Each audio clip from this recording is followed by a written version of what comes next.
Call the meeting to order. Thank you everyone for coming. And before we get into the meat of the meeting, let's have just a moment of silent prayer for our former mayor Frank Pate, who served the city well for 38 years and 9 months. So let's just say have a moment of silent prayer for him and his family.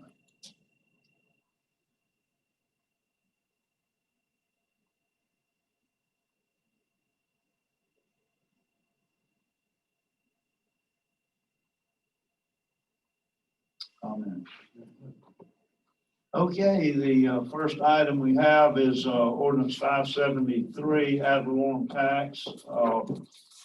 First, we need to open for public hearing. If anybody's here from the public like to speak on this item, but seeing no one, is there anybody on Zoom? Okay, I'll entertain a motion for second reading and consideration of adoption. So moved, Mr. Mayor. Okay, there's a motion by Commissioner Lowry. Is there a second? Second. Second, Commissioner Hoffman. Any discussion? All in favor, aye. Aye. Opposed, same sign. Motion passed 4-0. Mr. Attorney. Ordinance number 573. Ordinance of the City of Fort St. Joe, Florida, levying the ad valorem property tax millage rate for municipal purposes on all taxable property within the city for the fiscal year beginning October 1st, 2020, and ending September 30th, 2021, stating the percentage by which the millage levied is 9.40% more than the rollback rate, providing for an effective date. Whereas Florida law requires the City Commission of the City of Fort St. Joe, Florida, to pass an ordinance or resolution levying the millage rate for ad valorem property taxes for municipal purposes on all taxable property within the city limits of the City of Fort St. Joe, Florida, for the fiscal year beginning October 1st, 2020, and ending September 30th, 2021. Whereas Florida law requires said ordinance or resolution to state the millage rate to be levied, and also state the percentage by which the millage rate is greater, equal to, or less than the rollback rate as computed pursuant to Florida law. And whereas the City Commission of the City of Fort St. Joe, Florida, has duly considered the budgetary requirements of the city, has adopted a tentative budget for the fiscal year beginning October 1st, 2020, and ending September 30th, 2021, based on a millage rate of 3.5914 mils on the taxable property within the city, and has acted in accordance with the terms, provisions, and procedures contained in Section 200.065 Florida statutes. Now, therefore, be it enacted by the people of the City of Fort St. Joe, Florida, in special session assembled that 1. The ad valorem property tax millage rate for municipal purposes to be levied on the taxable property within the city limits of the City of Fort St. Joe, Florida, during the fiscal year beginning October 1st, 2020, and ending September 30th, 2021, is hereby set at the rate of 3.914 mils. 2. Percentage by which this millage rate to be levied is less than the rollback rate of 3.2828 mils, computed pursuant to Florida law, is 9.40%. This ordinance shall be effective October 1st, 2020. All righty. Let's move on to ordinance 574, open for. We need to vote to adopt. I thought that was in the motion of, we're going to do it separately then. That's it. It was in the motion. I entertain a motion for second reading and consideration of adoption. That's what, and that was the motion. So, okay, ordinance 574, open the meeting for a public hearing. Seeing no one here, anybody on Zoom, internet, anywhere? Okay, I'll entertain a motion for second reading and consideration of adoption of ordinance 574, which is our budget for the new year. Motion by Commissioner Langston. Second. I'll second. Second by Commissioner Lowry. Discussion. All in favor, aye. Opposed, same sign. Motion passed 4-0. Ordinance number 574, an ordinance of the city of Port St. Joe, Florida, adopting the tentative budget for fiscal year 2020-2021 as the final budget of the city of Port St. Joe, Florida for fiscal year 2020-2021, providing for an effective date. All right. Ordinance 575. Clint, do we need to maybe alter that motion instead of saying second reading and consideration of adoption, just second reading and adoption? Yes, Would sound better? I think that would be better. Okay. All right. So maybe we can reflect that in the minutes for next meeting. So ordinance 575, which is a water rate, public hearing, seeing no one, hearing no one online. I'll entertain a motion for second reading and adoption of ordinance 575. Motion by Commissioner Hoffman, second. Second by Commissioner Langston. Any discussion? All in favor? Aye. Opposed, same sign. Motion passed 4-0. Ordinance number 575, ordinance of the city of Port St. Joe, Florida, amending ordinance 518, establishing new base rates by customer classification, establishing new volume charge, establishing new annual adjustments to the base rates and volume charges, providing for repeal of all ordinances or parts of ordinances in conflict therewith, providing for severability, and providing for an effective date. Okay, moving on to ordinance 576, which is for sewer rates, and public hearing is open. Seeing no one here in the public, no one online, I'll entertain a motion for adoption, second reading and adoption of ordinance 576. Commissioner Langston made the motion. Is there a second? Second by Commissioner Hoffman. All in favor, aye. Aye. Opposed, same sign. Motion carries 4-0. Ordinance number 576, ordinance of the city of Port St. Joe, Florida, amending ordinance 519, establishing new base rates by customer classification, establishing a new volume charge, establishing new annual adjustments to the base rates and volume charges, providing for repeal of all ordinance or parts of ordinances in conflict herewith, providing for severability, and providing for an effective date. Okay, let's move on to ordinance 577, which concerns water and sewer impact fees. Open the meeting for a public hearing. Seeing no one here, no one online, I'll entertain a motion for second reading and adoption of ordinance 577. So, Mr. Murphy. Okay, there's a motion by Commissioner Lowry. Is there a second? Second by Commissioner Langston. All in favor, aye.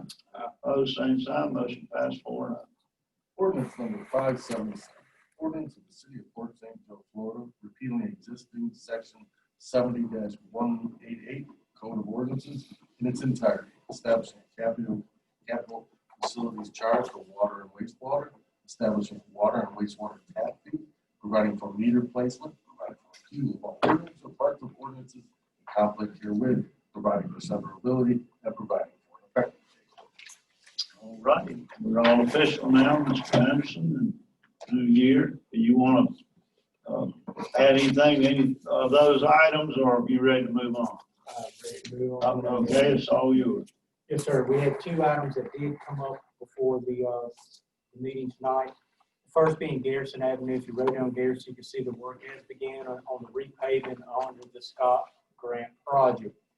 We've run into a couple of items that we need to address. The first being when they started making the floor repairs, they did see that actually they found a couple of stumps in the road bed, believe it or not.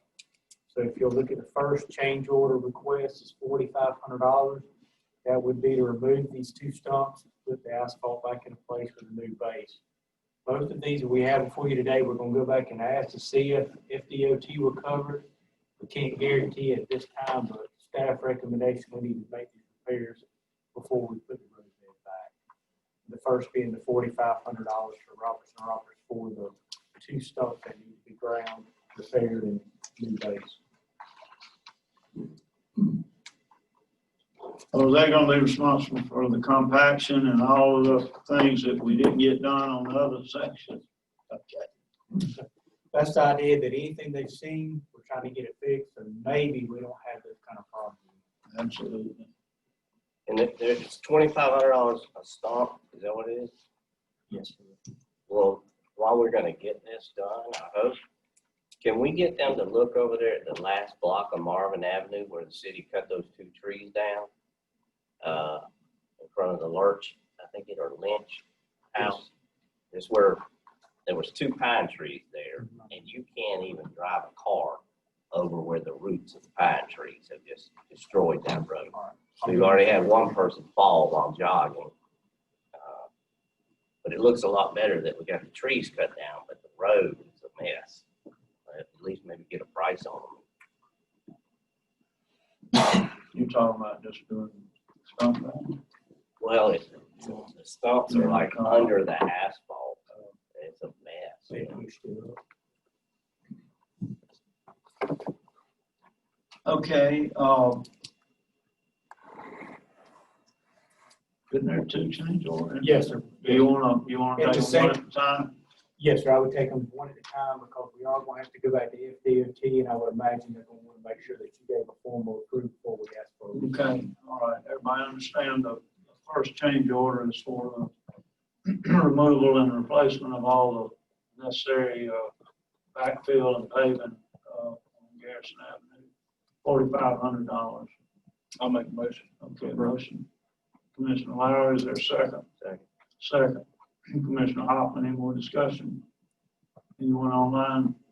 No one online? All in favor, aye. Aye. Opposed, same sign, motion passed 4-0.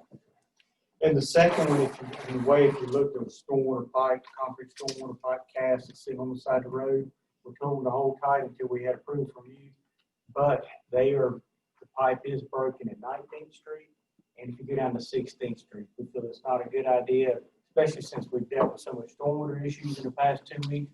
Let's go ahead and fix it to the best of our ability this time.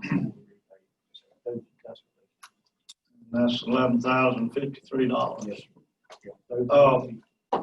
Can we find this somewhere, Mike, in the budget? It'll be approximately $16,000.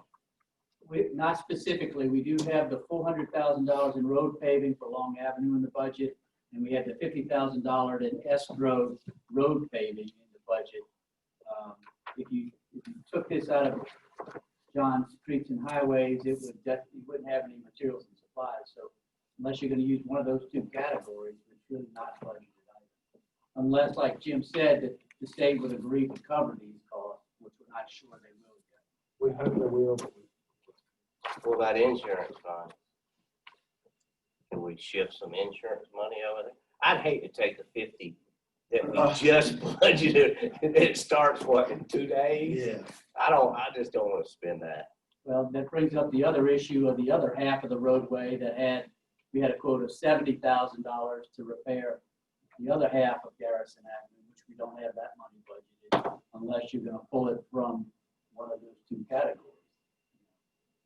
Was that going to be on the agenda for Tuesday's meeting? Remember, we, at the last meeting, y'all directed us to go out to bid. That's right. So we haven't made a final decision on it at this point, but. I mean, we made the final decision to go out to bid. So is that put together and gone out yet? Not yet, that's your work. It's not going out. But certainly we have insurance money and proceeds that can be used for those purposes. Well, I think in our budget, when we talked about it, we had some money left over, not earmarked for certain projects Right. in our insurance I think it funds. was About a 1.3. million, it's over $1 million. Yeah. We have 2.3 and we've only allocated, I think it was $858K of insurance money in this budget. So we still have resources in insurance funds available. So, yeah, while we got Garrison torn up, let's go out to bid ASAP, Jim, and on those patches. and then we can, we make a motion to approve this change order and specifically take it out of insurance proceeds if that's what the board wants to do, or we can just, I'd hate to take anything out of Long Avenue. We've already too short on Long. It's not much, we hope we get the money back.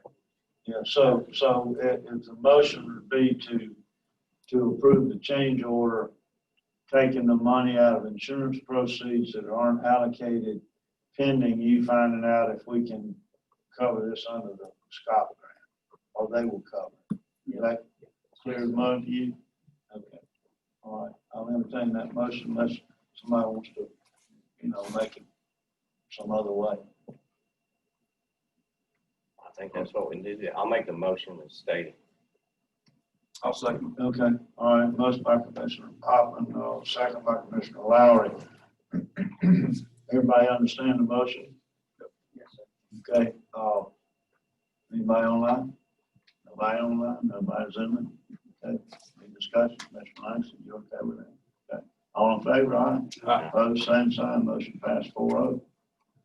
And the second one is actually for the storm water.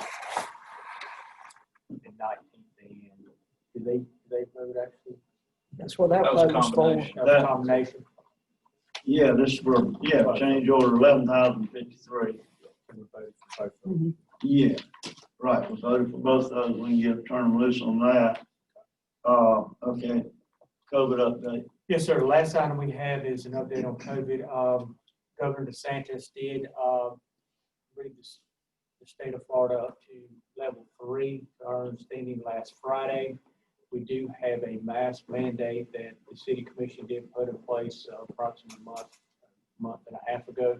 So we need to make some decisions at this point in time as to whether we want to keep that in place or.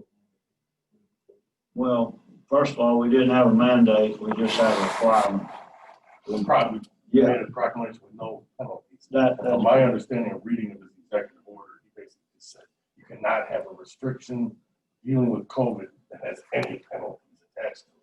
So we don't. But you guys could leave this with what we have now in place, or you can vote to rescind it. I think it could still stay in place. Yeah, okay, so I thought he said that he was overriding all the local government saying you can't have a mask, requirement. Only, he's saying you cannot have any kind of penalty attached, Okay, You can't enforce. which was what we've always had in place anyway. yeah. Personally, I don't think that'd do anything. I got a concern just with that. I know some of the grocery store and some of the dollar stores and things like that, they're requiring it in their facility, and yes, they can require it, period. Absolutely, that's their business.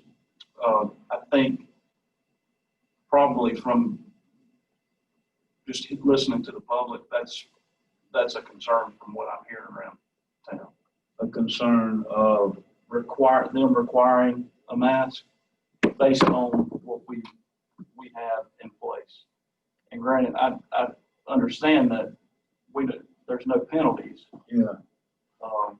but again, It's really up to independent business or any kind of business, how they want to run their business. So we can't tell them what to do. exactly. Now, if they're basing their requirements off of what we've said, then that's a different story. I don't know if we say you're not required anymore, I feel a little uncomfortable about saying it might almost sound like we're loosey-goosey unless we're not worried about it anymore. That's my thought process, and I'd like to hear from everybody on it, because you got maskers and not maskers, and that's just the way it is, but we still have a problem out there. I'd like to strongly encourage everybody wearing a mask, and that's kind of what we've been doing from the get-go. But I don't know what y'all want to do. I'll tell you where I stand on it. First of all, I think the majority of the public after seeing that the governor put us into phase 3, I have a strong feeling that the majority of people believe that phase 3 did away with all masks. Yes, yeah. And I've read, articles and miscommunications. So when I looked into that, I'm like, well, this is going to be a hard hurdle to, if we're going to continue the mask thing, we're going to have to put out some kind of information to educate people that no, phase 3 didn't actually stop a directive or ordinance or mandate, whatever you want to call it, that the city currently has today. And I think that's problematic. I would be very comfortable with taking a step back to where we were. Remember, we did this in 2 steps. The first step was we strongly encouraged the use of the mask. Mhm. And then after we felt like that really wasn't getting a very well response, we moved up to the ordinance, I guess we called it. We call it emergency Declaration. Yeah, I would be comfortable with taking a step back and putting out some information that the city of St. Joe still continues to urge the use of masks, but we're going to allow the business owners and the individuals to actually make that choice. Because like you said, Mr. Mayor, we have mask wearers and we have some that are just adamantly not going to support the idea of the mask. We're not going to solve that. I think we could move back a step and then see if we do have a spike in positive rate, then we have to come back and do what we did the last time. I'm comfortable with, I believe we were at what, 4%? I strongly believe that the action the city took had a positive effect to the positivity rate. I think it helped us. But that's kind of where I am now. I think that based on what was already put out there, we're going to have a hard time explaining it to people. No, that's not really what phase 3 was all about. Very good. I feel strongly about wearing masks, but what concerns me is that, people that, not the people that don't wear them, the people that they're around, that could get the virus. I think it's more important to look after your neighbor sometimes instead of looking after yourself and what you want to do. But I don't think that with us changing the mandate, it's going to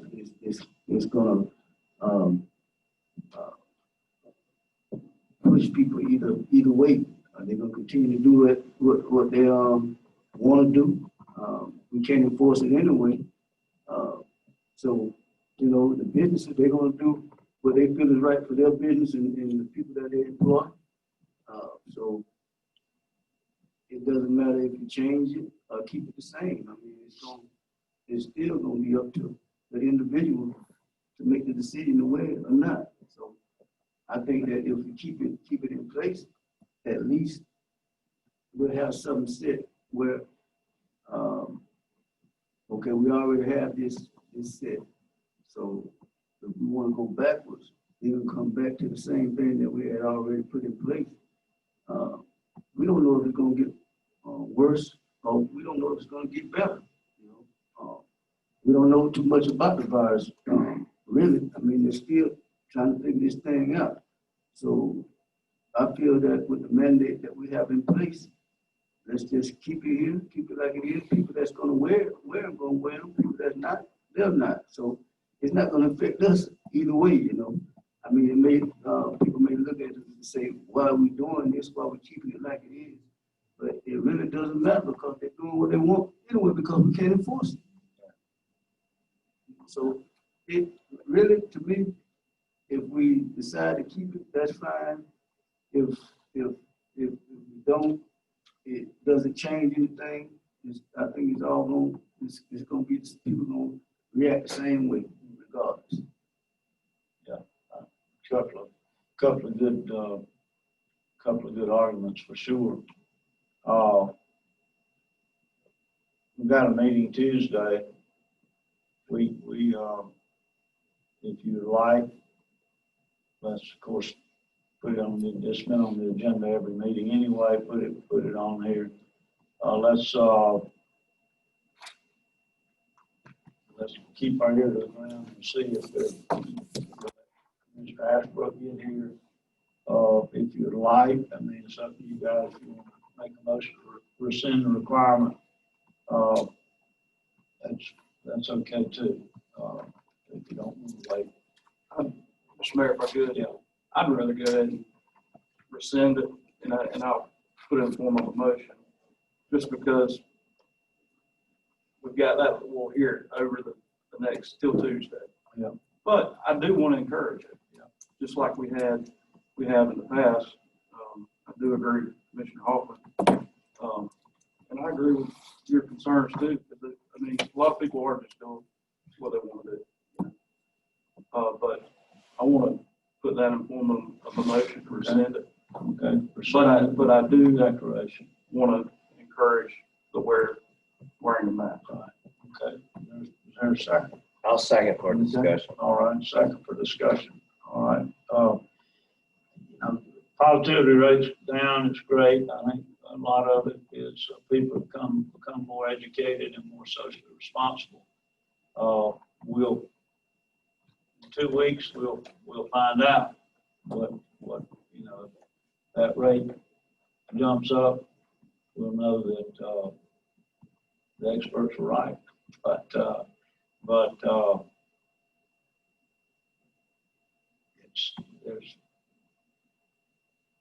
I think visitors and the businesses have been doing a great job, I see them wearing a mask, and I see a lot of our citizens wearing a mask. I see a lot of them not wearing a mask too. So, Commissioner Langston, right? Most people are gonna do what they want to do because there's no penalties associated with it. So, anyway, is that My thought was, I actually made the motion in the past to move forward with where we are today. And I made it, and I made the statement more than once that my feeling was based on scientific data. And it was from the governor's people, it was from the state of Florida Health Department, it was from our local health department. I would be more comfortable with hearing from our local health department.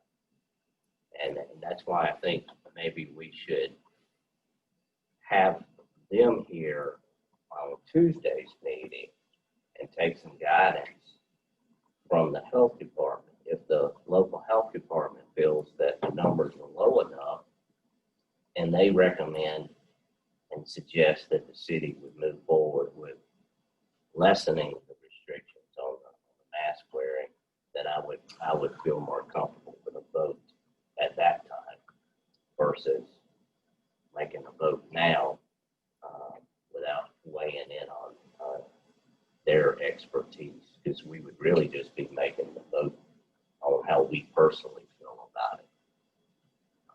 That's my concern as far as making the vote tonight. I just want to say that we look at the numbers, but let's think about how many people are continuing to go and get tested. Yeah, of course the numbers are going to go down if we don't have enough people. I mean, if people are not going to get tested anymore, because I don't think that that people are going to get tested like we were when this thing first hit. And if you look at that, of course the numbers are going to go down because you don't have as many people going to get tested, and you're not going to have as many people being positive. You know, so yeah, the numbers are going to go down, but is that a mirage? Are the numbers real?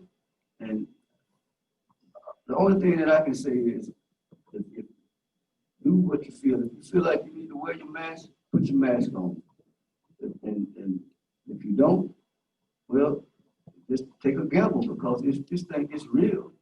You know, so let's just, if you want to rescind it, I mean, let's go ahead and do it tonight. if we're gonna, stick with the mandate, let's go ahead and do that. But we need to go ahead and make a decision. Because like Mr. Laurie said, Commissioner Laurie said, if we don't, we're gonna get phone calls, you go in the grocery store, people gonna be asking questions. I believe that the health department and professionals really know more about it than we do. But I think our decision to go ahead and move forward, and it's just people. People are gonna do what they want to do, regardless of what we say. People have to be responsible for themselves and other people. If they want to wear the mask, let them wear them. If they don't, we can't enforce it. So, hey, let's go ahead and move forward. I really don't have a problem listening to that expert, Commissioner Hoffman, but I bet you Coca-Cola that they're not gonna say, we don't think y'all be wearing a mask. They're not gonna go out on that limb. I just don't think they're gonna do that. So let's if we can get a second on the motion, we'll go ahead and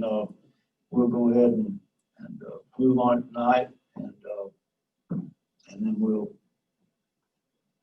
look. We can always change it again. And this is Flip flop back and forth, but we can always change it again. just one more thing, and this isn't really personally, I feel it's what I'm hearing in the public. Yeah, I hear some of that as well. Yeah, and frankly, it's confusing. It was, it irritated me that the governor was usurping local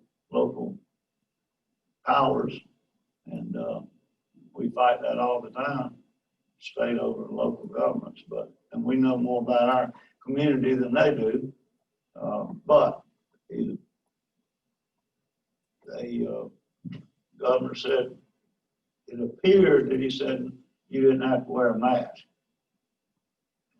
That's what it appeared to me, and I think that's what it looked like to the. Can't penalize anybody for not wearing a mask. Right. But same thing. Yeah. So anyway, motion second, your second stand. Motion of the second stand. Yeah. Okay. All right. We discussed it, beat it around. Let's make a decision and go ahead, and motion was to rescind the declaration, emergency declaration requiring a mask till further notice, possibly, or we just want to do it a flat, rescind it, and we'll, Just send it over. rescind it. Whatever We you want to do can later. always, okay. All right, all in favor, aye. Aye. Opposed, same sign, that motion carried 4-0. All right, Jim, one more thing I had penciled down. We've had more people lately talking about sprinkler systems, and we changed that ordinance several times about what kind of relief we're gonna give someone that has a sprinkler system and accidentally didn't know that they will get charged a bunch of sewer. Old ordinance, we had an ordinance that would allow it, then it got changed, and that's what we're under right now. Can you explain what we have now? And then we need to talk about, do we want to change that again to allow staff discretion to give somebody credit on their sewer when they had a $700-800 utility bill, and most of it is based on water because they were watering their grass off of a regular city meter, not irrigation meter. So We had a policy before that had adjustments, and it actually had one for a sewer adjustment, a lake versus sewer adjustment.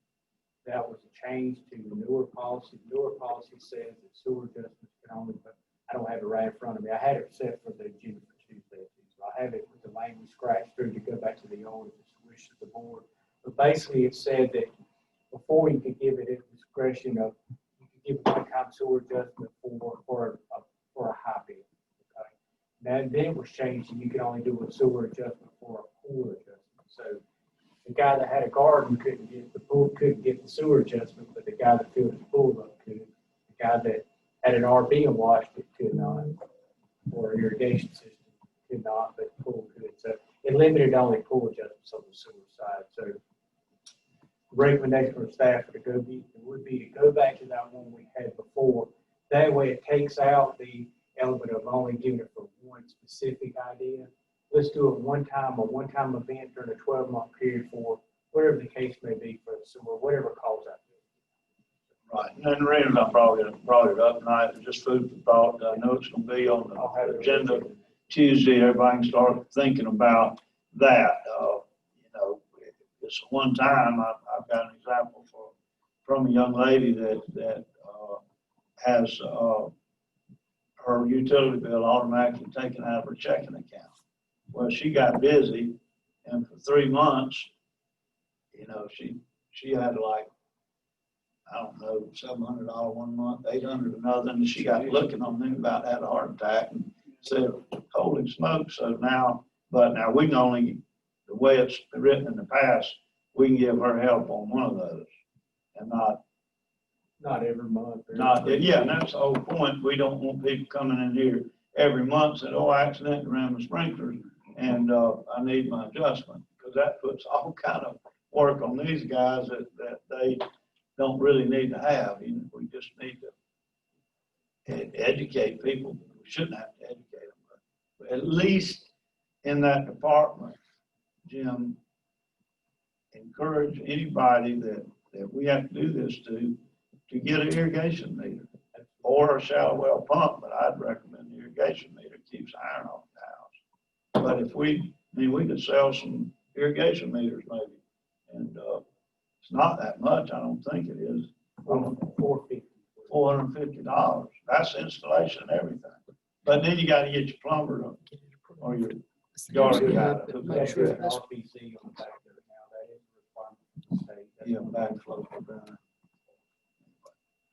All right, just that was just something I want us to think about between now and Tuesday. Yes, One other thing, Mayor, moving forward too, it's not a requirement to have Zoom, and you can't use Zoom to have a quorum, something we gotta think about. okay, was that under the new mandate? Yes. Well, Well, he didn't mention it specifically in the executive order, but it was only extended till October 1st, 12/01, October 1st, the last time he extended that. So Okay, so for our next meeting, it's over. It's anyway. expired. It's gone. so we gotta decide, can Ms. Bree be relieved from Zoom duty at this point in time, or do we will continue on doing Zoom? But we've gotta have a physical quorum here. You can't vote over Zoom. You gotta be. the only thing is people can participate by Zoom, folks that still don't If you want feel comfortable coming to the meeting. Or on the internet. I know the county does internet. I don't know if it's just for have they always done it? They just done it for this this period of time. Yeah. They actually just allow people to send in emails, and you got a clerk there just checking it full time. It's on YouTube. Yeah, it's on YouTube, but there's nothing that the public can respond to. They have to send in emails prior to. Well, or like during this budget cycle, they've really allowed the public to send in emails directly, and they would wait. They'd read the email and discuss it. Yeah, if you had a citizen, a concerned citizen regarding budget, Mhm. you know, once a year. I mean, I think we can, I mean, we really don't have that many participate anyway. We just don't. I don't see the reasoning to continue it. We set it up so we could have our commissioners, you know, be a part of the meeting where we didn't have 5 people sitting close together. And now if we were having 10, 15 civilians and the public utilize that and having a lot of questions and interaction, then I would say, let's keep the position here, but that's just not the case.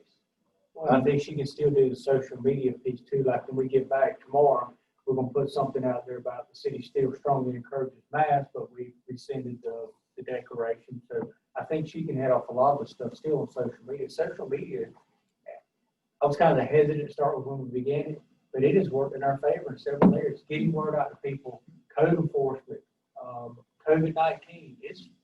I mean, It was a good idea for y'all to do that. when you put that out though, Bree, if you would, tell folks we still follow CDC guidelines, social distance, wash your hands, wear your mask.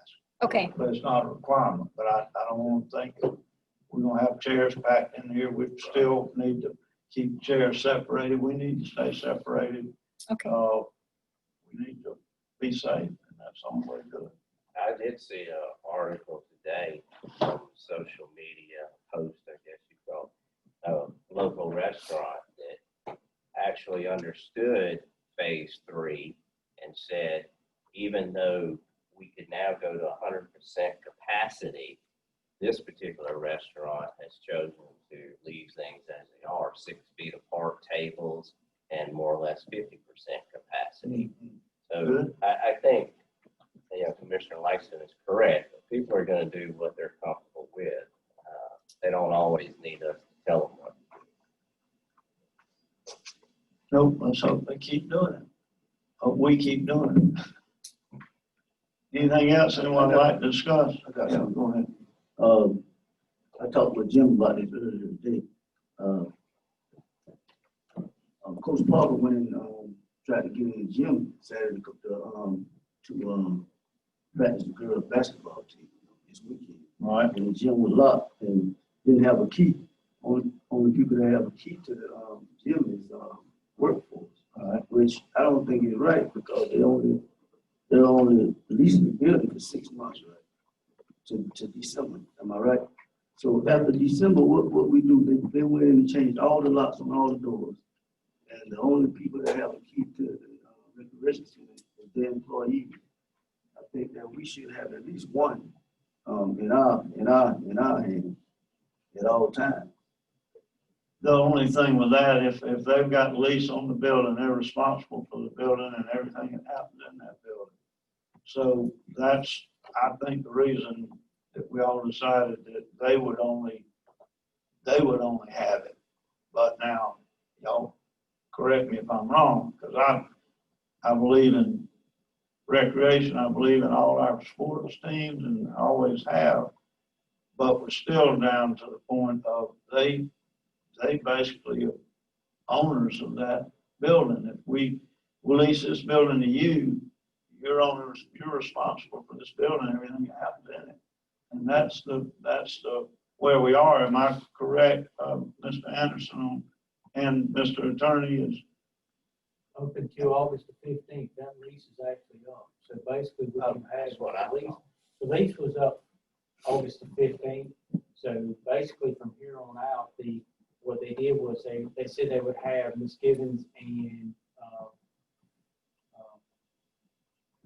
Keon would be opening up in that day, but there's not a lease agreement. Right, Okay. the city now has control of So it. it's back to us. Yes. Okay.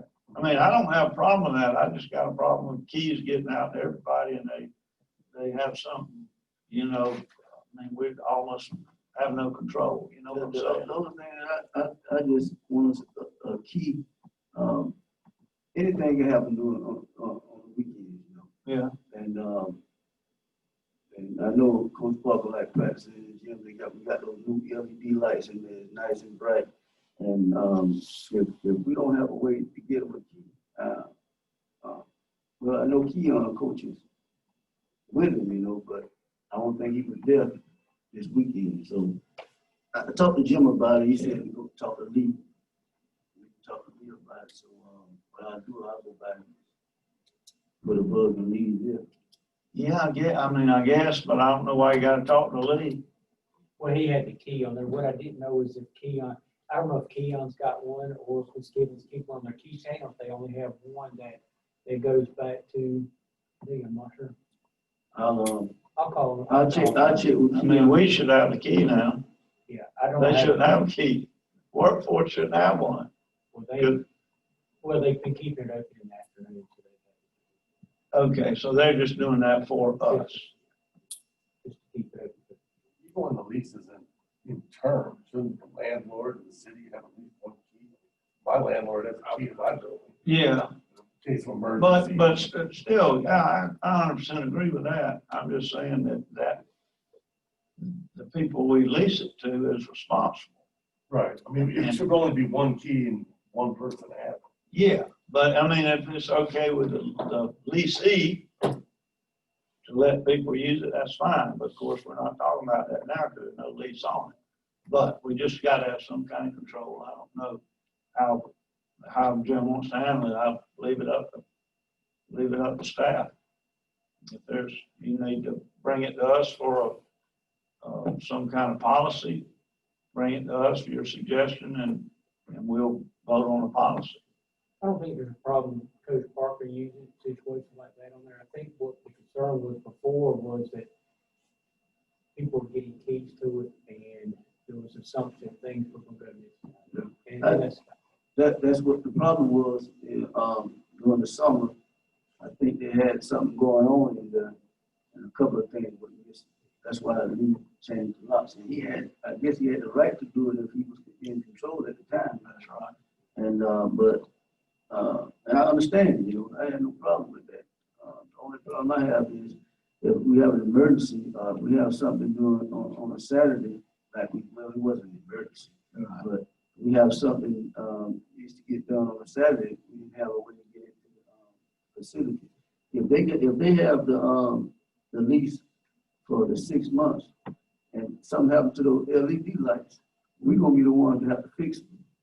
I guarantee you work for it. Well, they do have in their contract, there's certain things they are responsible for paying for. Is that right, Jim? if they were still in the lease. Yeah. Right. What I'll do is Not a big thing. I'll get me a key and I'll get you a key, Eric, and that way me and you got a key to it. If there's a problem on there, then you'll have a key. And I'll be responsible. Okay. I'll be responsible. Worse than that. And Yeah. that way, instead of like it was in the past, we know if we go by there and somebody's in there, one of y'all let them in. Exactly. There you Now, go. when the workforce has a key, Eric will have a key and all. That's fine with me. Anybody? Well, I think workforce should have a key when they're have an active lease to the property of the city. But when that lease is over, they don't have a key anymore. Unless they have something I'm missing. Well, the only thing is right now, they're opening up for free right now. They have to. Right, they're doing the after-school program, absolutely. But that, they're helping us. Yeah. So yeah, they would have a key, but when that ends, we would take their key as well. Everybody good with that? All good. All right. Anything else, anybody? All right, we'll stand adjourned.